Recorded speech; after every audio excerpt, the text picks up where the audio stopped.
Yeah, hello? All right, hey. Yeah, so that was interesting. Um Must have been the anyway, so Zionist so what Jews. I was getting on about was basically all of these censorship laws and everything that are basically revolve around going against that whole narrative and um how it's all based in this kind of a double bind this double bind um, experiment and this agenda, this double bind agenda, and um,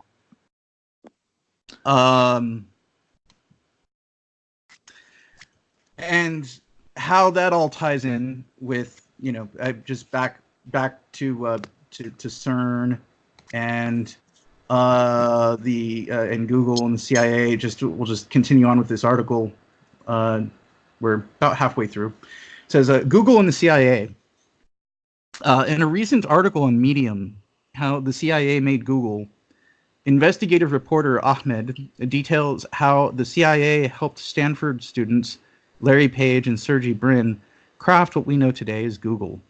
According to the article, from its infancy, Google was financed as part of the massive Digital Data Systems (NDDS) initiative, a network jump-started by the CIA. This confirms former CIA officer Robert Steele's claim of his colleague acting as a CIA liaison at Google, as well as setting up the initial financing for the IT project. There's the CERN entry. Finally, is the last kind of entry here, and it says, unfortunately, these Google roads lead even further than the Central Intelligence Agency and directly towards the world's largest particle physics laboratory, CERN. CERN is home to the Large Hadron Collider, an enormous experimental device that has been widely ridiculed due to its self-evident dangers of colliding atoms together miles below the surface in an effort, partially, to mimic the Big Bang. CERN is also the birthplace of the World Wide Web, as we discussed earlier. It turns out that the story of Susan and Anne Wojcicki's success actually begins with their father, Professor Stanley Wojcicki, and touched on that earlier. According to the Stanford website and his Wikipedia profile, we already went over that, but it says, he's been a physicist at Stanford since the 1980s. And the professor's story includes fleeing from Warsaw, Poland to escape communist control. And from an older WikiLeaks document, we can see there is little more to the story. The 1978 document shows a travel request for Professor Wojcicki from Poland to the U.S. under the National Science Foundation. The NSF is a U.S. government agency involved in science and engineering with an annual budget of approximately $7 billion. At the National Science Foundation, the professor was a fellow working at CERN. Of course, the beginning of his work at CERN was around the same time period in which the World Wide Web was created in the same laboratory. However, the impact of the National Science Foundation does not stop with Susan Wojcicki's father. The Google co-founders, Page and Brin, also had a fellowship with the NSF. In the late 90s, the founders received massive funding from the agency as they were creating Google in the Wojcicki home. To go full circle, it seems it is not merely a private company censoring millions on the internet and violating free speech. Google, from its infancy, has been a government creation. Its relation to the CIA, CERN, and other government agencies have been hidden quite well for some time. Recently, with their decision to assist the Pentagon in building artificial intelligence for drones, a clearer picture is finally being painted, a frightening one at that. Google has not only collected and stored data from billions of internet users, it also has easy access to thousands of DNA specimens, has been funded by the CIA, and we know now they have been closely tied to CERN from the beginning. This amount of egregious power,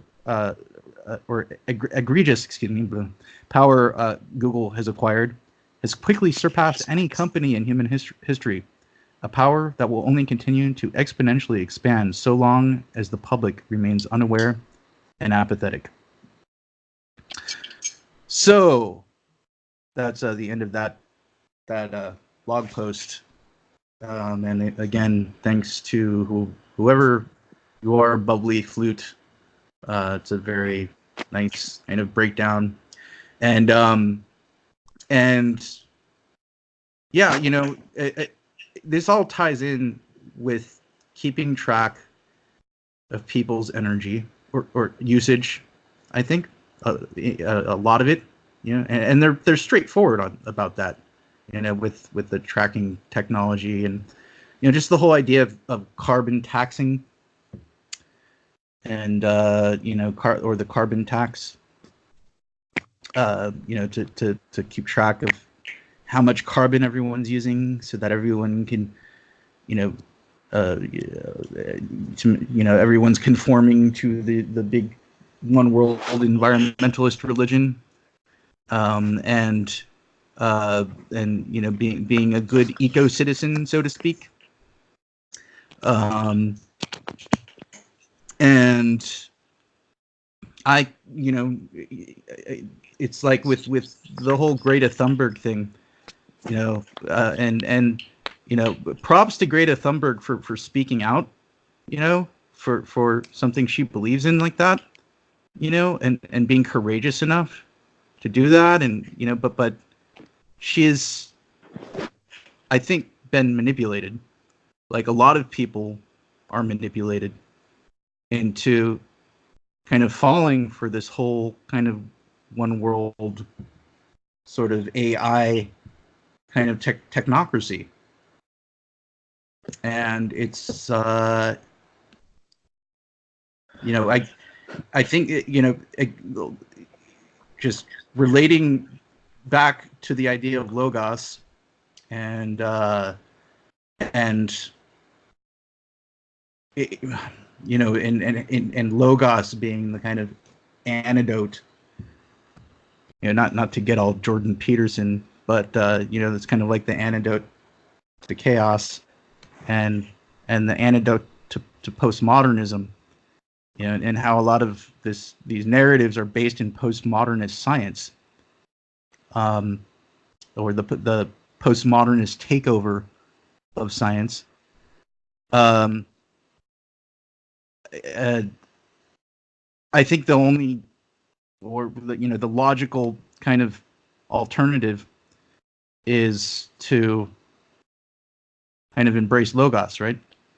I don't know. Do you guys have any views on that?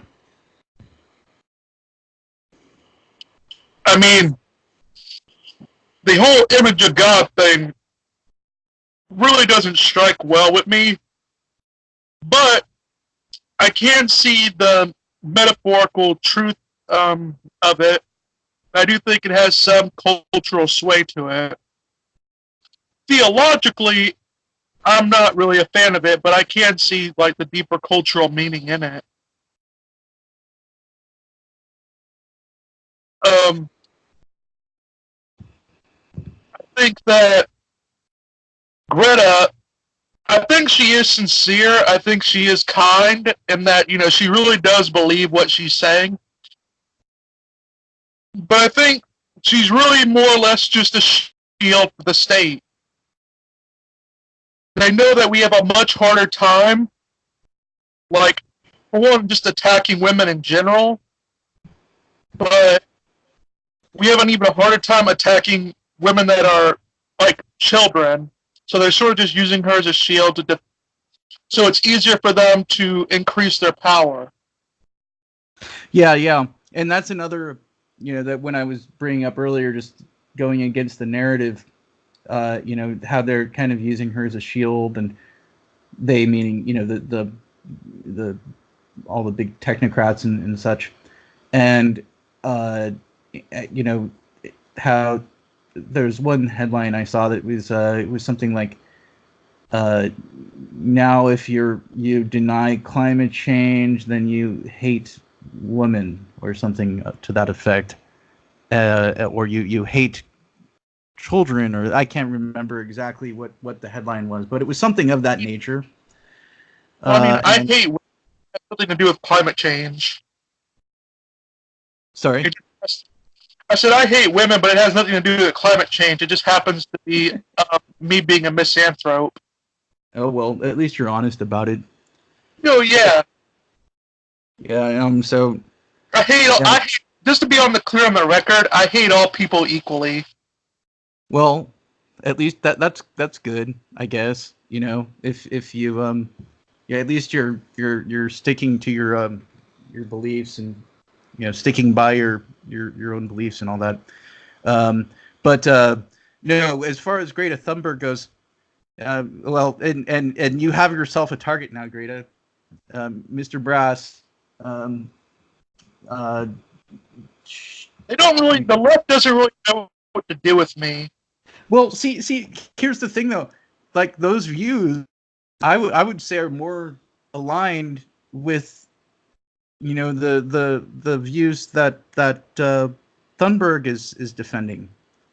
It's like they're like sort of misanthropic or misanthropic kind of views because a lot of the hardcore like the what is it the Extinction Rebellion, and people like that, it seems like they just want people to stop breeding and to die off, and it's like they Could hate just humanity. And so that would be. I don't know, Mr. Brass, maybe you'd be better off working with Thunberg. Depends on the salary. Oh, okay. Well, yeah. See, I'm a, I mean, I don't really make it clear. I'm also a sellout, but I'm honest about it. now, yeah. If you were a 16-year-old girl and your parents were famous people, I would bet you'd be a lot more successful at finding some ways to be a paid shill for misanthropists. But Well, apparently a paid show of NASA, according to flat earthers. really, Yeah, well, apparently. I still haven't gotten the damn check in the mail yet.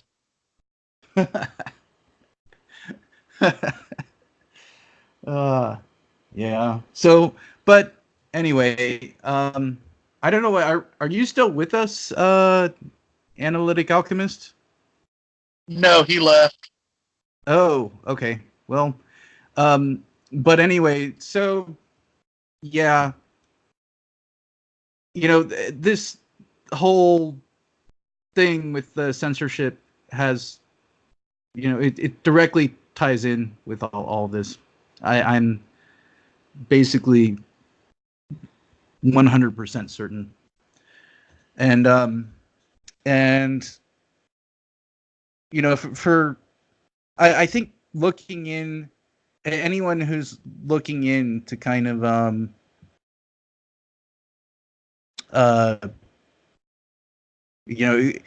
I guess for people who haven't figured it out anyway, anyone who's looking in to kind of regulating all of the censorship, and to the way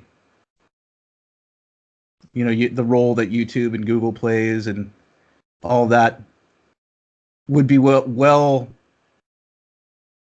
do well by looking in to all these issues.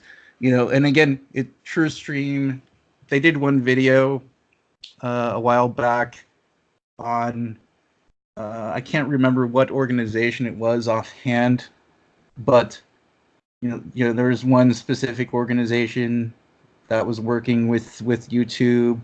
I think it was UN related, and they were working with YouTube, trying to kind of create this information filter where when you enter in a search term, they kind of, it's like being told what to think, and it filters out anything they don't want you to know, that might go against their narrative. And the narrative is based in postmodernist philosophy because it ensures that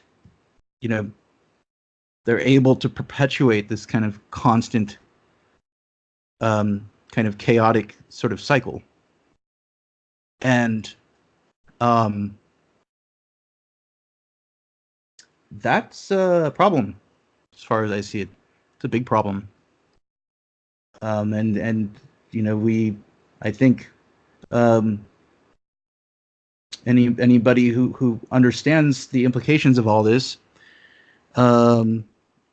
need to be more aware of it.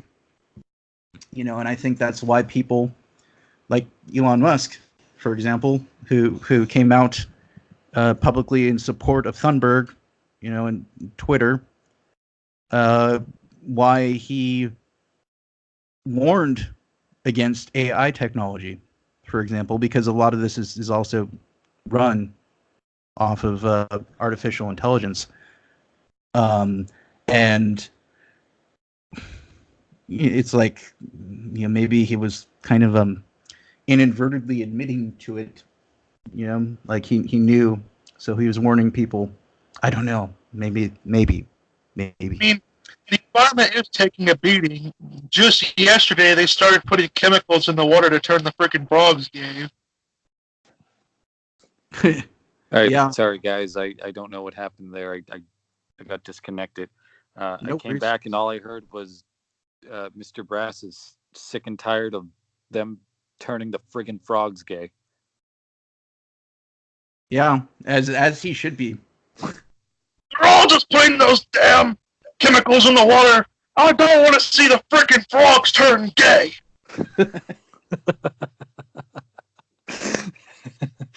Spot on. What will become of Pepe? Yeah. Sorry. So, just fill me in. What was the discussion being geared toward now? Well, I was just elaborating more on. We started discussing Greta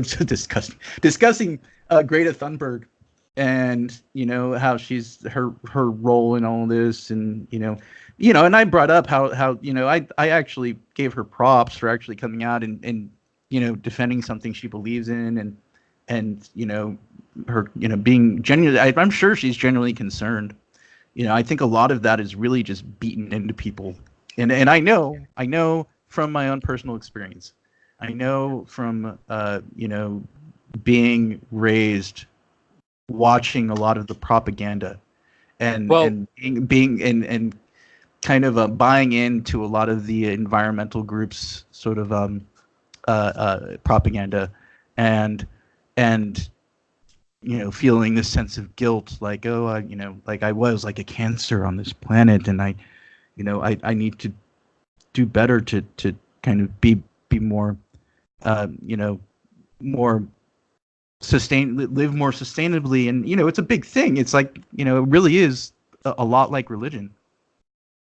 Yeah, well, I mean, it's certainly not the first time that they've used children as political pawns, right? I mean, look at the anti-gun rhetoric that's being pumped. They'll always use kids and say, well, you don't want more kids to die in school shootings now, do you?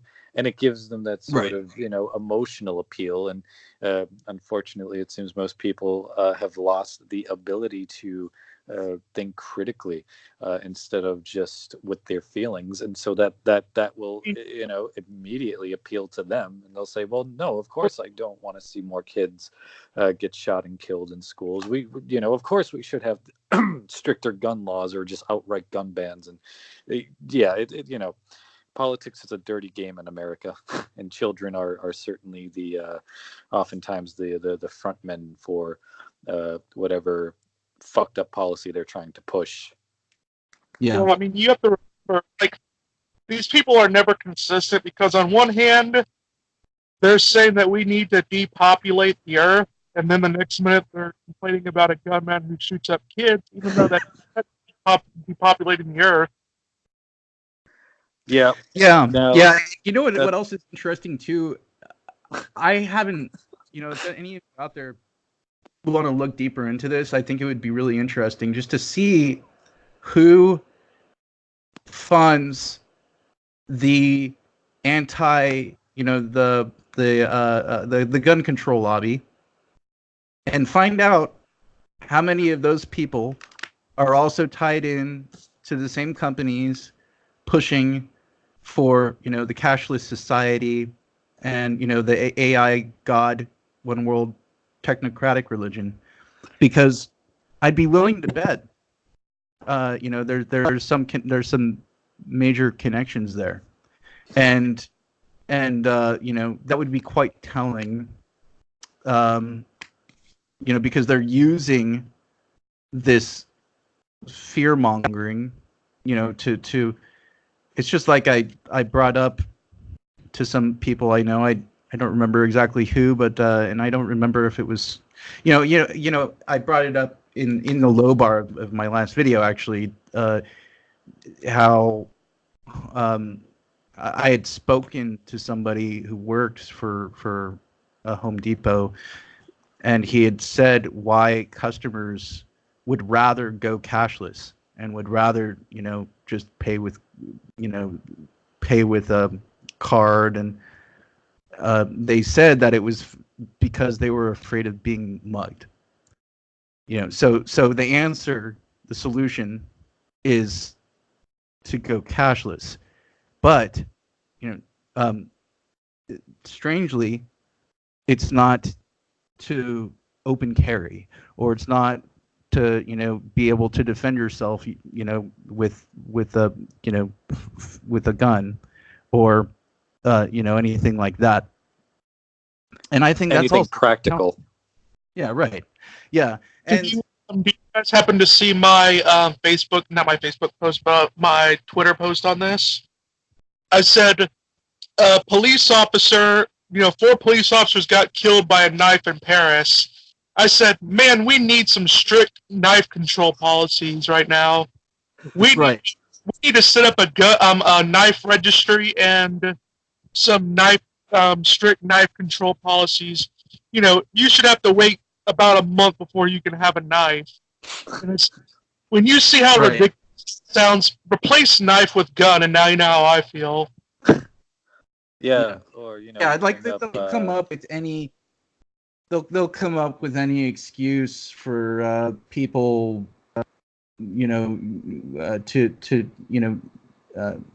not to be able to defend themselves, so that they can more easily control them. Basically, is what it amounts to. And they can more easily weaponize their technology against people. Well, think about it like this.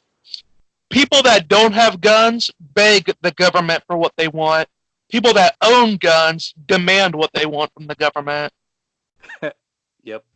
So that's the reason why they don't want them to have guns, because an armed populace does not take shit from them.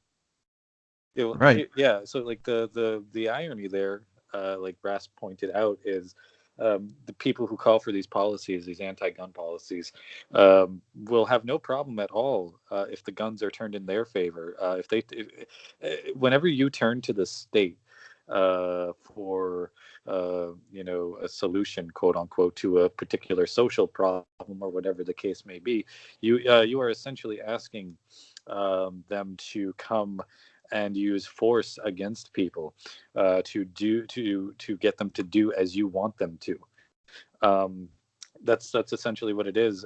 They have no problems with the guns of the state, but they have a problem with I'm not even going to say law-abiding citizen, because I disdain that term, but peaceful people owning guns to protect themselves and their families.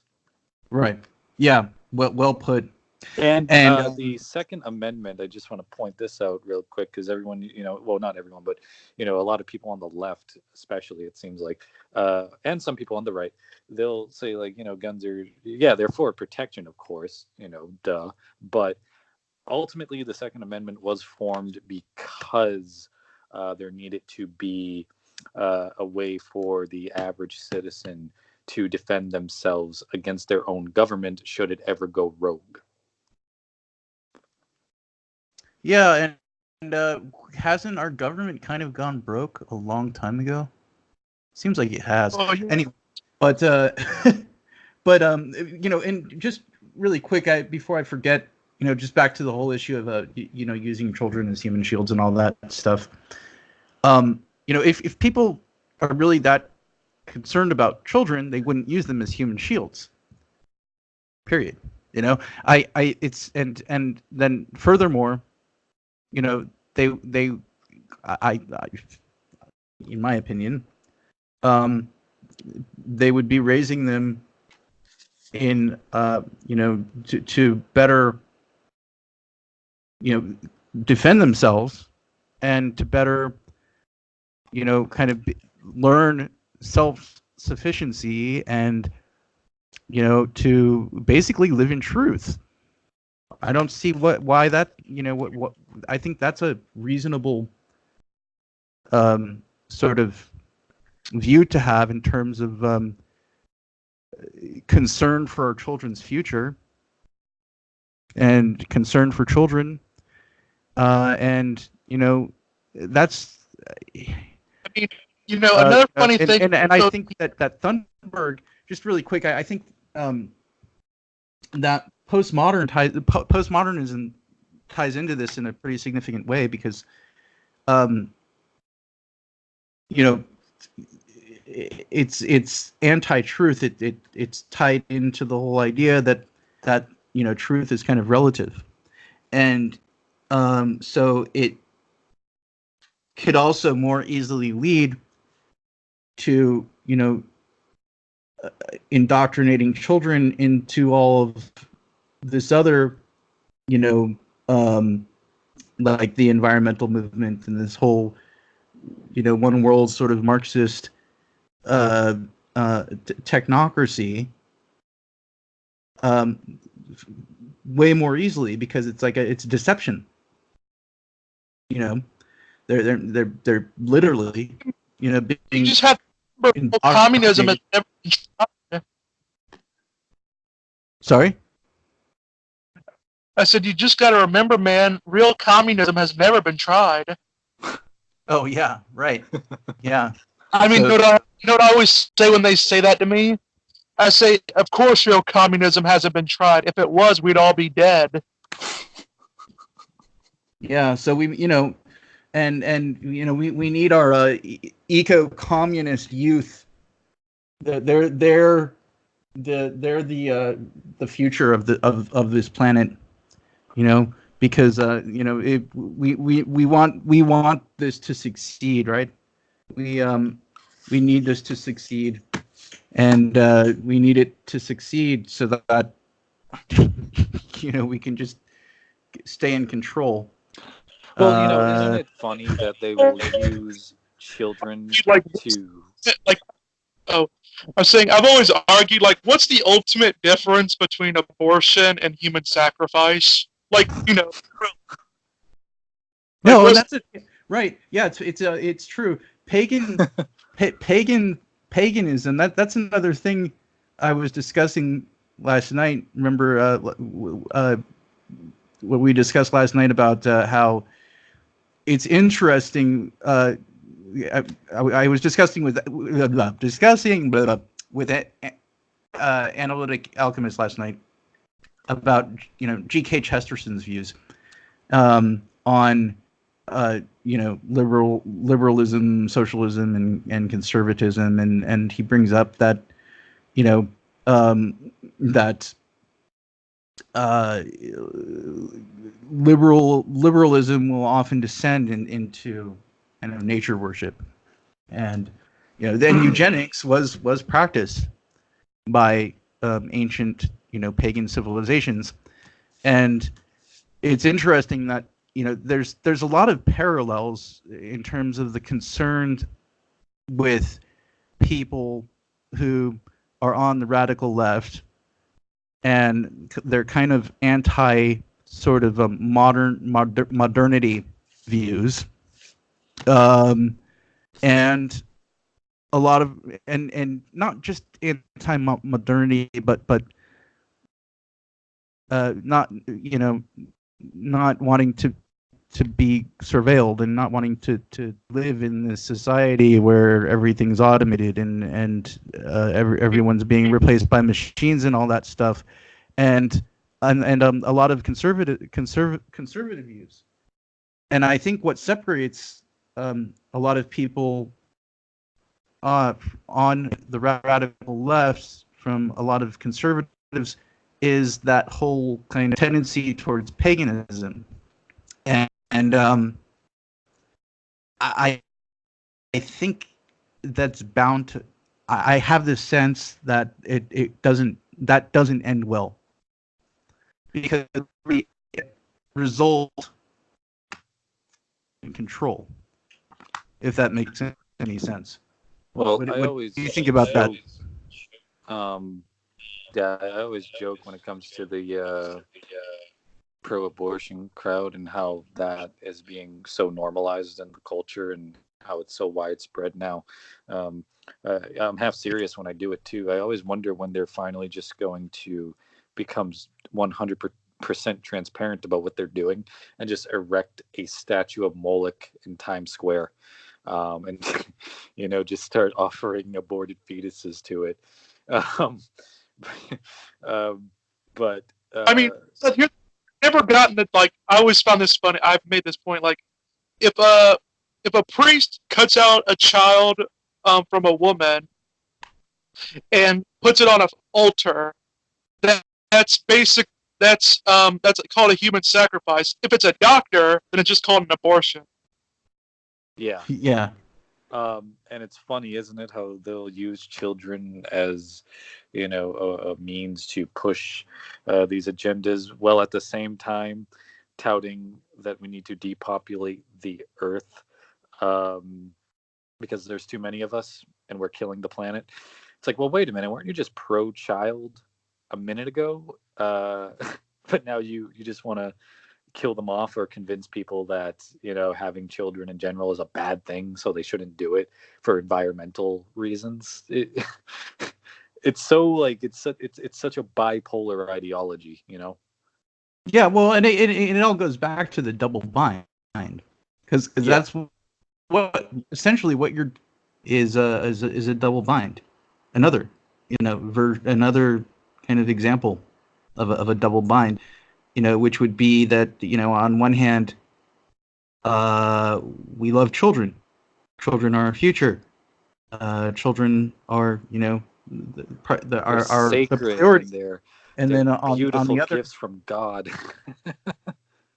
Yeah, and then on the other hand, where we're exploiting them for our own ends, and we're sacrificing them for our own ends, and we're again just using them as shields, and convincing people not to even have them in the first place. Right. Yeah. I think Mr. Brass wanted to say something. Yeah. The only pagan cult that's not doing well currently is the Catholic Church. Oh, he said it. You're going to trigger some people, Mr. Brass. I'm glad. Well, all right. I'll keep this comment to myself. I don't know. I'm not sure if how censored this podcast should be. That would make for a better better live stream on its own. Yeah. If we can get Max Colby to come on.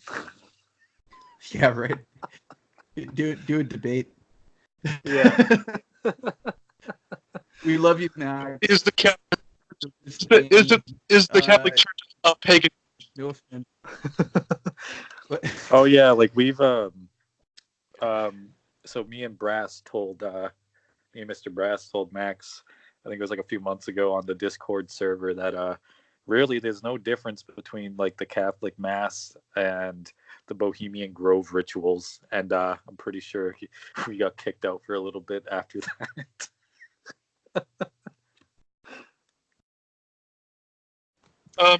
It's like Oh. I remember one time.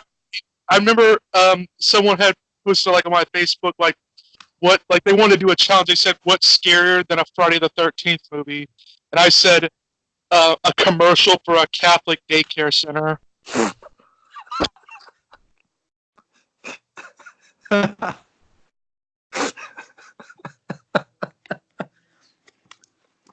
Well, Yeah, and whenever you have you know, Mr. Brass on your show, this is it's the train is going to derail at some point.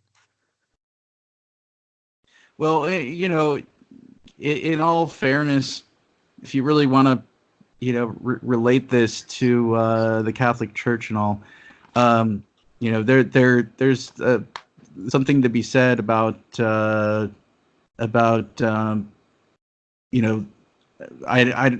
like Pope Francis, for example.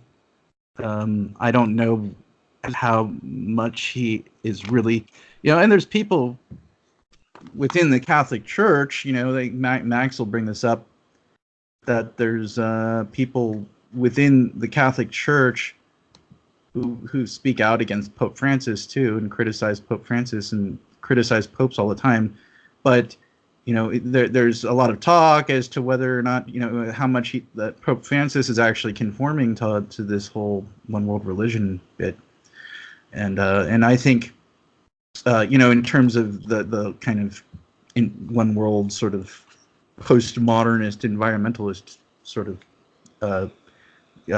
religion of sustainability and tolerance and all that stuff, and maybe he is. I don't know.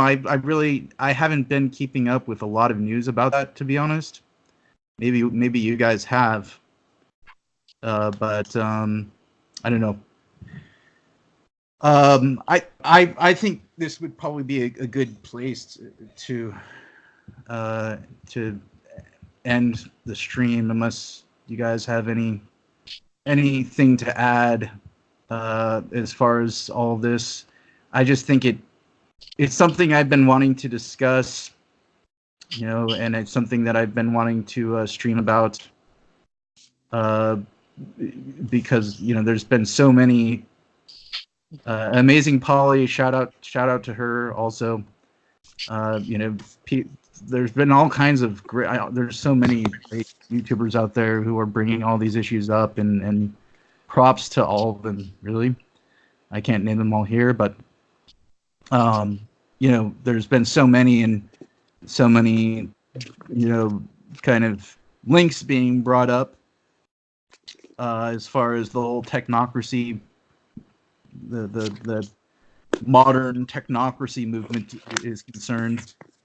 And I think that this is kind of one of those vital sort of pieces to the puzzle, and to why all this censorship is happening through Google and YouTube, and I think it just needs to be addressed. I don't know how exactly, I mean, legally, for sure. I think there's already people who are taking legal action. I think Steven Crowder is taking legal action against YouTube. I don't remember who else, but there's legal action being taken, and same with other, with Twitter, and I think other. Get the overall that conservatives and liberals are both ultimately statist. They just have different directions that they want the state to expand in. Agreed. Yeah, and it's a different kind of state now. That's the thing.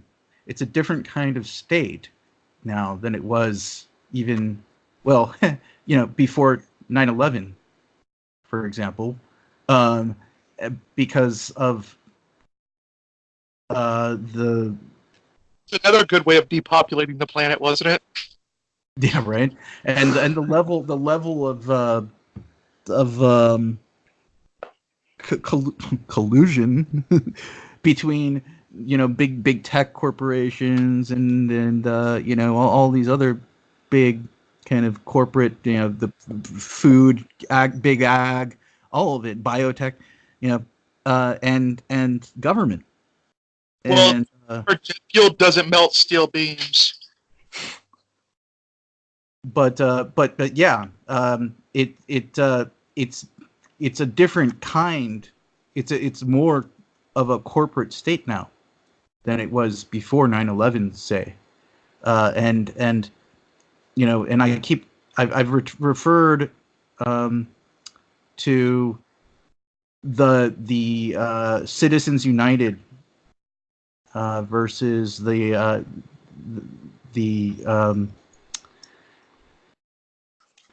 FDC, was it? Citizens United. Where is it? Oh, I also make sure to point out. What am I saying? FEC. The Citizens United versus FEC. I really think that was one of, that was passed in 2010. And it's interesting because there's been, there's been a lot of, opposition to that from both conservatives and liberals, and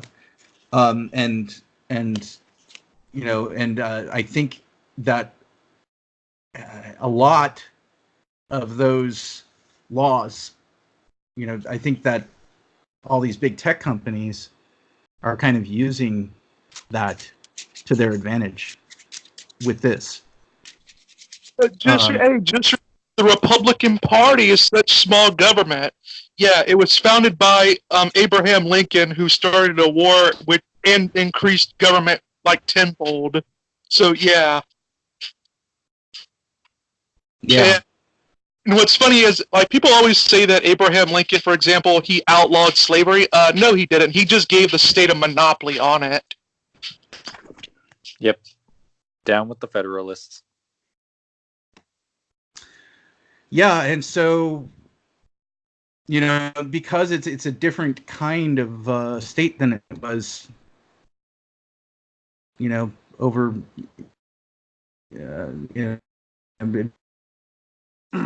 that I think you can trace it's like people don't. What is that? Oh, sorry. I was gonna say I think you can trace it back to if you want like a good starting point for when things really started to go awry within the American government. There's the whole issue of Freemasons being involved with the signing of the Declaration of Independence and so on, and what influence that might have had.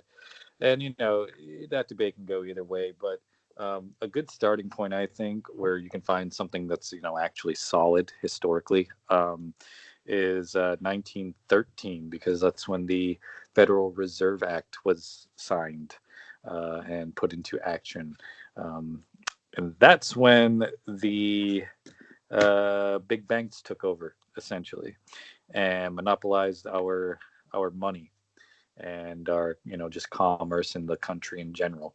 But I don't know, would that be like too much of a tangent to go on? Yeah, that just seems like a whole other topic, but there's definitely a lot to be said about that. And how it also ties into this. It's like, I almost see it like there's like globalists, the people who are advancing this agenda kind of want to maintain these sort of micro tyrannies now, and they're doing it all through the guise of like Antifa is being used for it. People like Thunberg are being used for it. Even people, on the right, like alt-right people, just all the identity politicians from both sides. It's like, they're all being used for it, in a way. And, it's like Soros is funding Thunberg, and the One Foundation, that was funded by Bill and Melinda Gates, was funding Thunberg.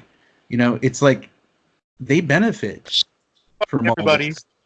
And, banks are also funding all these organizations too. So, but yeah, I mean, I think that would be a topic for a whole other topic for a live stream. A pretty interesting one at that. And,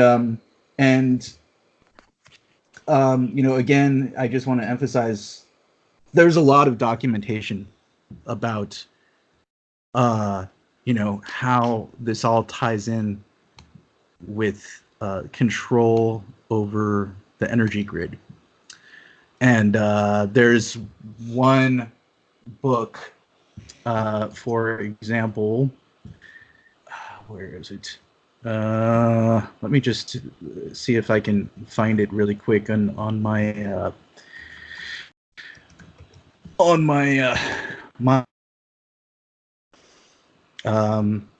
but there's a very well-known book that a lot of people like to refer to. That's kind of like one of the manuals. Just remember, Seattle just declared that math itself is racist. That in math? Yeah. 2 + 2 = racist. Really? Seattle did, and math is logic. See, so there you go. So they'll ban math. Just to keep people dumbed down. Now they're going to be teaching ethnic math studies. The book I was thinking of, it's called Eco Science. It's called Eco Science. You can find it. For anybody listening who's never heard of this book, please, you can find it all for free. It's on archive.org. It's called Eco Science, by John Holdren, who was the 9th director of Office of Science and Technology Policy under Obama, and also the assistant to the president for science and technology. Also PhD from Stanford, same university where Stanley Wojcicki attended. Hello. And a lot of other people who are very tied into all this attended, and the CIA. It's known to be a CIA research facility. And he's behind IGLY. He also attended Harvard. I mean, but check out that book, and I'll find some nice quotes to share with people, and just for everyone who doesn't have the time to read all of it, because it is a big book. I'll try and find some nice quotes I can pull out. But here's some right here. Says, providing people with the ingredients of material well-being requires physical resources, land, water, energy, and minerals, and the supporting contributions of environmental processes.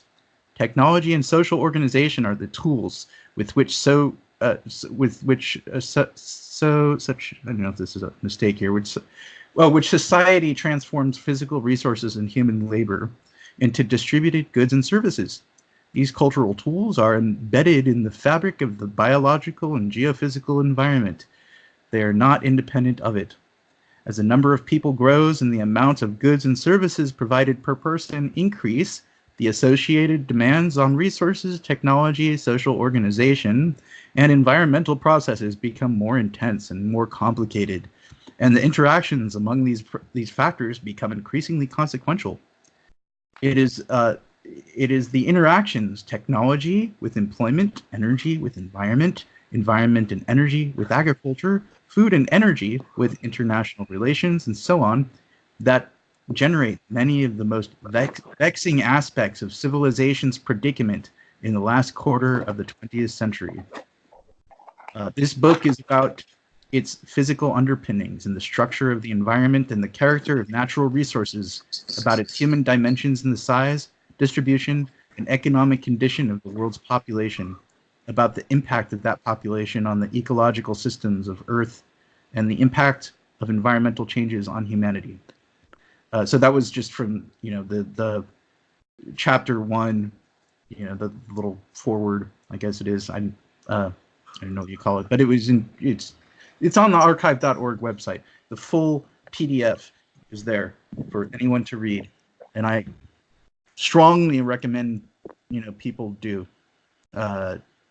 just to kind of wrap their brain around what I'm talking about more if you haven't already done that. So anyway, yeah, anything else you guys have to say before we sign off? Hello? No, not really. I was just I was sending some messages into the chat. There's messages in your chat in relation to our stream? It's in this chat. Oh, in our chat here on Skype, you mean? Yeah. Oh, you mean the part 1, Islamic clerics are grooming vulnerable girls in Iraq, offering them for sex using a controversial religious practice known as pleasure marriage. Me? Yeah, we- and we all know pleasure doesn't go with marriage. All right. Anyway, yeah, another stream. Anyway. I have one thing I'd like to add. Yeah, go for it.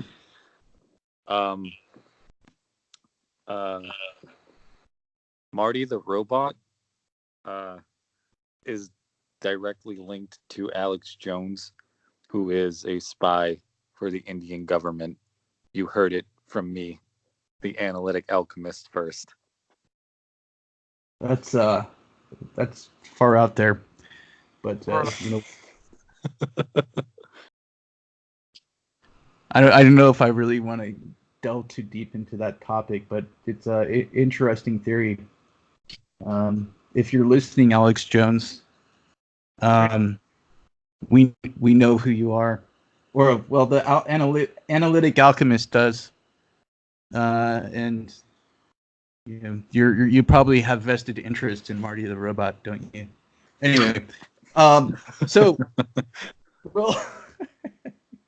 We're coming for your gay frogs, Alex Jones.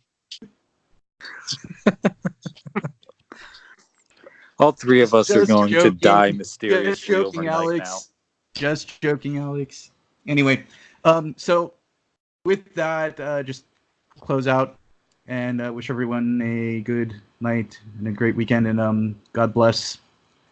Good and thank you all for listening. Please come back and if you appreciate my work, please donate to my subscribe star down below, and check out Mr. Brass's channel and hopefully Analytic Alchemist channel. We'll have some more content soon. And thank you all for listening. Have a good night.